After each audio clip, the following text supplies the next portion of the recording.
Joining me now is Wisconsin Congressman Scott Fitzgerald. Congressman, thanks so much for being here. Give us your assessment and reaction to what you just heard and the assessment of the president's first 100 days.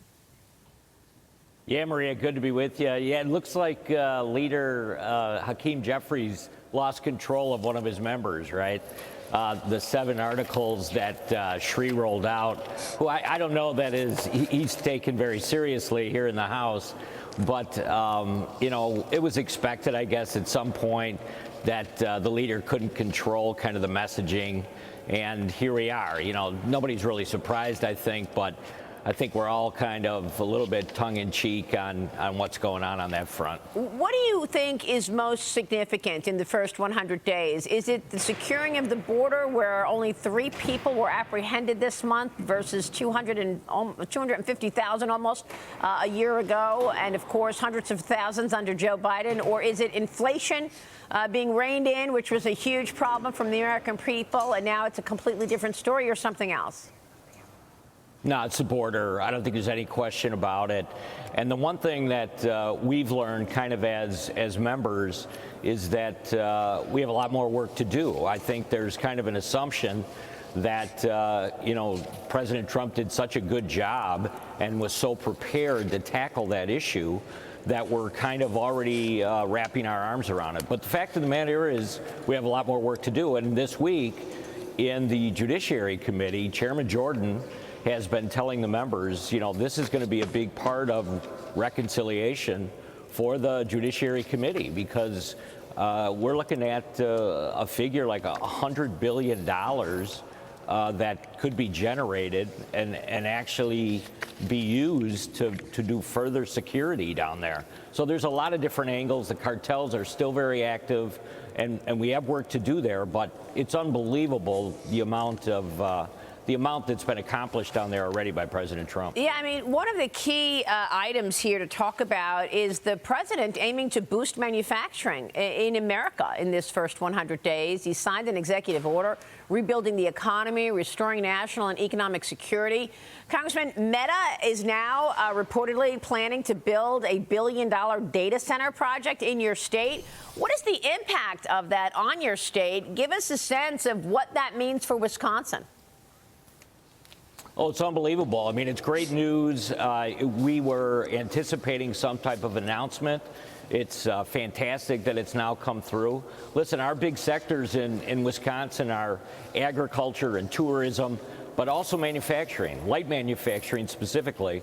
And it's there's been a significant boost in the ability to kind of be nimble on that front in the state since President Trump came back into office. So we're excited. A lot of the headlines are really positive right now in our state, and I think across the country. I mean, I guess what I'm asking is what does that mean for jobs? What does that mean for wages? I mean, are you going to see an actual, you know, practical impact here when you see a company like Meta firing up a whole new plant in Wisconsin? What does that mean for jobs?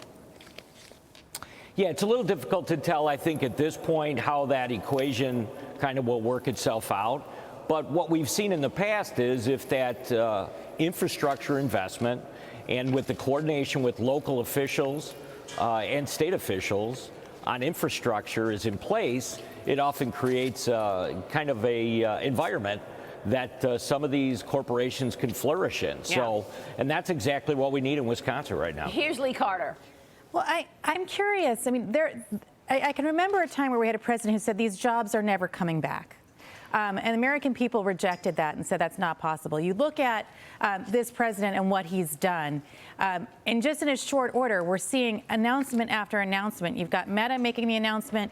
You've got Merck making an announcement today in Delaware. We've got other companies who are saying they're bringing manufacturing back in all of these places. It's an issue of jobs, but it's also an issue of national security, getting the jobs back here so we're not dependent on other countries.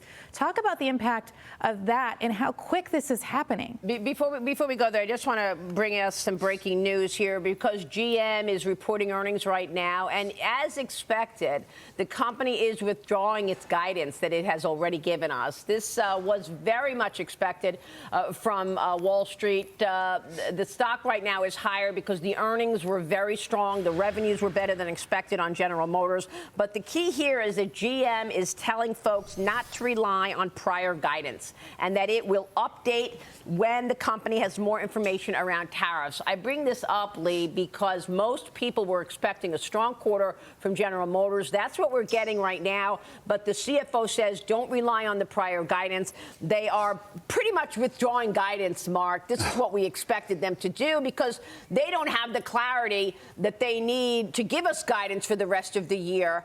And, we got more clarity today, though, with this change in terms of the auto tariffs. This is the best lesson that companies should learn right now is you don't have to give any guidance and your stock goes up. I mean, we saw it from United Airlines last week or the week before when they said, hey, if things are bad, we're going to do $7 in earnings. If things are good, it's going to be $13.50. Look, I think every single one of these companies, not knowing where we're going to be with tariffs, you need to just put your nose down and do what you do best. You got to execute. They're reassessing 2025, as you would expect. Sorry about that, Lee. Go ahead. No, so you look at all of this, withdrawing guidance, and we still don't know the impact of tariffs, but we're seeing a lot of positive momentum here. And we're seeing jobs coming back. We're seeing inflation come down. We're seeing, we're going to see later on, Scott Bessent is joining the press briefing, and we're expecting to see a lot more confidence coming out of this. So but what we really need to see, Congressman, is confidence on the tax extensions. Are you going to be able to get this done?